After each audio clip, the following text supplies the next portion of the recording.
UFC fighter pulls out a fight. Conor McGregor announces UFC return. What's up everyone and welcome back to our channel. Let's get started with Conor McGregor issues bold prediction for Octagon the return of former two-division UFC champion Conor McGregor has been a long time coming as McGregor prepares to return to the Octagon. Fans have been anxiously awaiting news on when he will re-enter the USADA testing pool, with UFC President Dana White recently revealing that Iron Michael Chandler will likely be the one welcoming McGregor back to the Octagon. It seems as though the only obstacle to the fight being finalized is McGregor's eligibility. In the meantime, McGregor has vowed to quote slice through his next opponent when he makes his return to the Octagon, no matter who it is. With the new year officially underway, McGregor will have to enter the testing pool soon if he has any hope of potentially headlining the UFC International Fight Week card, considered by many to be the biggest event of the year. According to reports, the event is set to take place between June 26th and July 2nd, with the pay-per-view card likely falling on Saturday, July 1st. With Chandler fresh off a third-round loss to Dustin Poirier, a 6-month layoff would give him plenty of time to rest up and prepare for a showdown.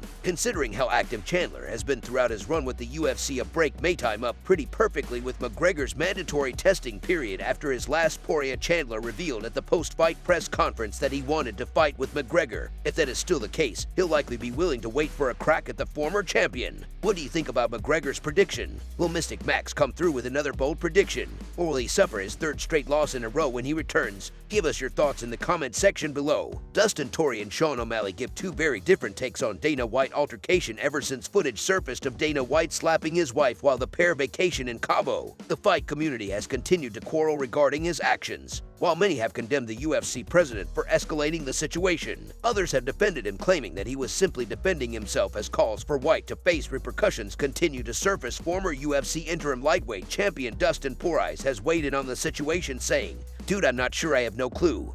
You should never put your hands on a woman. I don't know the repercussion that comes along with somebody at his stature running these businesses and then doing something like that. I have no clue. It's not a good look for sure." He also followed up the comments by ripping MMA Junkie for reporting him as saying that White's wife deserved to be slept with, many defending him by saying that his original comments and question were merely a joke. What do you make of the situation? Give us your thoughts in the comment section below. If the rematch between these two ends up taking place in London like everyone expects, it'll headline the UFC 2 at 6 cars on March 18th, although the expectation is that the fight will be booked in time. Guzman was recently seen wearing a cast of swords leading many. Although the champion currently sits atop the UFC's pound-for-pound rankings, previously undefeated contender Bryce Mitchell, he believes he's cherry-picking easy fights. In the wake of his recent loss, Mitchell spoke in an interview about Volkanovski allegedly taking, quote, easy fights, saying, "Now I can go knock Alexander Volkanovski to go out and get $10 million.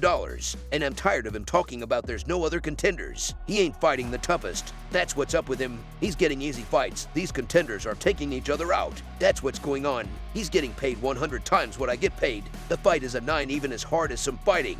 Mitchell went on to call for a fight with Volkanovski, taunting the champion by saying that if he wants an easy title defense, he's happy to step into the Octagon to give him one. Prior to Mitchell's loss to Poirier, he was hovering just shy of a top spot in the division. With a win over the undefeated Poirier, he likely would have set himself up for a fight with a top contender, while Yair Rodriguez and Josh Emmett fight for the interim featherweight title. So far, Octagon following the first loss of his professional career when he's ready to fight again. How do you see things playing out? Give us your thoughts in the comment section below. And now for our breaking news story of the day. Sean O'Malley offers Jake Paul advice ahead of move to MMA. This week it was revealed that controversial YouTuber Jake Paul had signed a deal with the PFL to help them launch their quote super fight division. The new division will see competitors earn 50-50 pay-per-view splits and will play host to Paul's eventual MMA debut later this year. In the video announcing the deal, Paul called out former UFC superstar Nate Diaz to a fight agreement that would see the dual box and compete in MMA. Immediately, the PFL's fighters began to call Paul out, opening the door to a long list of hypothetical matchups for the former Disney star's MMA debut. During the recent episode of OMalley, the bantamweight #1 contender offered some advice to the controversial YouTuber. So far, there's been no word yet as to when Paul could make his debut or who his first opponent could be. After being called out by UFC veteran Donald Cerrone for a boxing match, prior to news of his transition to MMA surfaced, Paul shot the possible fight down, saying that he's ready to fight someone younger, with Paul's debut on the horizon later this year.